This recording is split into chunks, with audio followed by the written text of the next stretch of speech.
Hi guys, my name is Dimi and welcome to the channel. This is the first episode, and from this channel we're gonna talk about heavy metal. Specifically, we're gonna do some album rankings. We're gonna do some comparisons between the discographies of the bands and some unboxing as well. For the album ranking, I'm gonna take consideration three factors for me. Quality of the songs, music of course. Second is the production. And the third one is lyrics, artwork, and stuff like that. I will only do album ranking only on bands that I listen to, and I have them on physical copies as well. Usually the stuff that I have is a bit more old school, like 90s, 80s, and early 2000. I don't listen to newer bands. So, yeah, I will try to keep it short as much as I can, the videos, just to stick on the album rankings, and I'm not gonna go more with the band's history or the lineups or whatever. Before we continue, I have to tell you that English is not my first language, so sorry about the struggle a little bit. And let's start. Today's video is gonna be about Death. For me, Death is the godfathers of death metal. For other people, maybe not. I will say about Venom, fair enough. And Possessed with the Seven Churches album, yeah, fine. But let's agree that Death took death metal to the right path, and they were pioneers on the genre. So it's 7 albums. So I'm gonna start from my least favorite because basically there's no bad albums. Death, they never released a bad album, and especially most of them were 10 out of 10 albums. So let's start from my least favorite, which is the debut album, Scream Bloody Gore. 1987 debut album for Chuck and Death. Production is a little bit muddy, okay, not a big problem. Very solid album, but still has that feeling that sounds like one man's project band, which basically is, because Chuck is playing all the instruments here except from drums. Title track, amazing. Zombie Ritual, of course, very famous song. And Evil Dead, another highlight of the album. Very solid album, if I would say 8 out of 10. Not bad for a start, for a debut. Sixth album is gonna be the second album from the band, which is Leprosy, 1988. Big improvement on sound production and song quality. Here Chuck took Rick Rose on guitars, Bill Andrews on drums, and Terry Butler on bass. So it's a proper band. I like the sound of the album, very heavy, very solid. Title track, amazing. Leprosy, Pull the Plug, another highlight of the album. And Left to Die, you have to check it, amazing. I would say 9 out of 10 on this album. So we're gonna go on. The next one is the fifth. The fifth album, which is the third album from the band in 1990, Spiritual Healing. Still we see they keep the same logo. It's gonna be the last album with the same logo. From the rest ones, they're gonna disappear, the spider web there, and they're gonna change. They're gonna be a bit bigger, then they're gonna be smaller. We're gonna see some changes. Here we have a change on the lineup. Rick Rose left the band, so James Murphy came in, the famous guitarist from Obituary. He played with Testament as well. This album released in 1990, very close to the Leprosy. It was hard for me to choose which one's gonna go least and which one's gonna go a little bit further up. But the title track on this album is one of the best songs that Chuck ever wrote. That's why it goes a bit up than Leprosy. Altering the Future, another good song. Genetic Reconstruction as well. And let's proceed to the next one. The next one, the fourth, it's gonna be their last album, The Sound of Perseverance.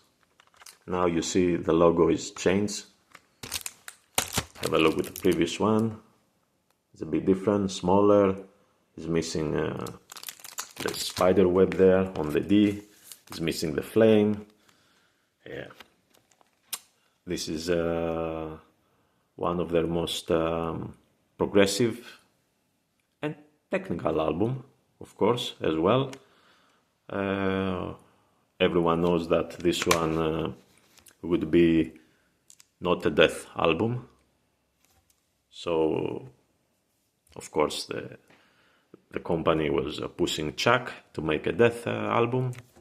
And instead of releasing it as Control Denied with clean vocals, he added harsh vocals and they released it as a death album.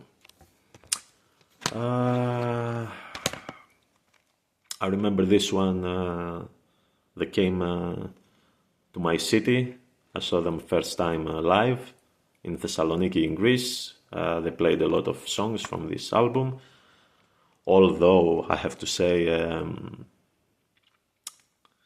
Richard Christie on drums, amazing drummer, of course, no question about it, but he had a little bit of struggle playing Gene Hoglan's songs, especially Symbolic, the part when Gene Hoglan does the changes.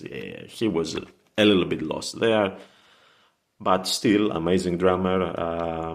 Here we have beautiful songs, Scavenger of Human Sorrow, Bite the Pain, Spirit Crusher, and I like a lot A Moment of Clarity, especially the solo.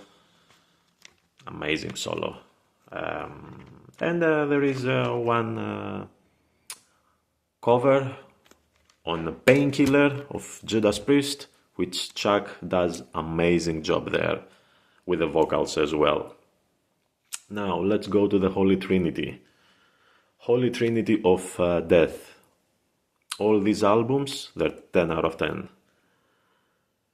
But for me, always in my mind is the clear winner, let's say my favorite. So I had the other two albums. I was struggling to rank them because they're very, very close for different reasons. So I'm gonna go with third place, Death, Individual Thought Patterns. Line up here: Chuck, guitars, vocals, Gene Hoglan on the drums, Andy LaRocque, guitars from King Diamond, and of course Steve DiGiorgio on bass guitar. So it's like a super band, like a dream team of a band. 1993 was released. Very technical album, way different than the first ones. I think here has the best song that Chuck wrote, of course, is The Philosopher. For me, The Philosopher is the best song that he ever wrote. Why is in third place then? Well, because the rest of the songs, they're good, but they're not top songs. Overactive Imagination, In Human Form, Mentally Blind, Trap in a Corner, highlights of the album. Amazing album, production is good. I wouldn't say very heavy though, but an amazing album. Third place. Let's go to second place. Second place. For me, this album on second place has the best ever sound. That's how every death metal album should sound. For me, of course, my opinion. And number 2 is Death Human. Here we have a change on the lineup. So Paul Masvidal on guitars. He took James Murphy place. And then we have Son Reinhardt on drums and Steve DiGiorgio on bass guitar. Amazing album. Amazing production. Especially when the first song starts, Flattening of Emotions with the drums. Suicide Machine, Together as One, Lack of Comprehension. Super album for me, super album. Death at their best. Many people were surprised, of course, because it was a big change from Spiritual Healing, because they took that very technical path. But with that production, it was so heavy, no question about Chuck. So Human, second place, 1991. And as you understand, my favorite death album, Symbolic, 1995. Another change in the lineup. Gene Hoglan stayed on drums from Individual Thought Patterns, but we have Bobby Colbley on guitar and Kelly Conlon on bass. What can we say about this album? All the songs, there's no point of saying highlights, all the album is a highlight. Symbolic, Zero Tolerance and Crystal Mountain, one of the best songs. So many good songs in one album. That's why for me it goes number 1. Production wise, okay, doesn't sound like a death metal album. Has a bit more thrashy sound, but still the quality of the songs so amazing. For me it goes number 1, 10 out of 10, a masterpiece. Chuck, I don't know, was at his best that moment. Symbolic, number 1. So that was the album ranking of Death for today. Leave your comment below about your ranking. Do you agree? Do you disagree? Tell me your thoughts. And if you like this video, hit the like button, subscribe if you want. So I'm gonna do more videos in the future about other bands. Until then, be well and see you.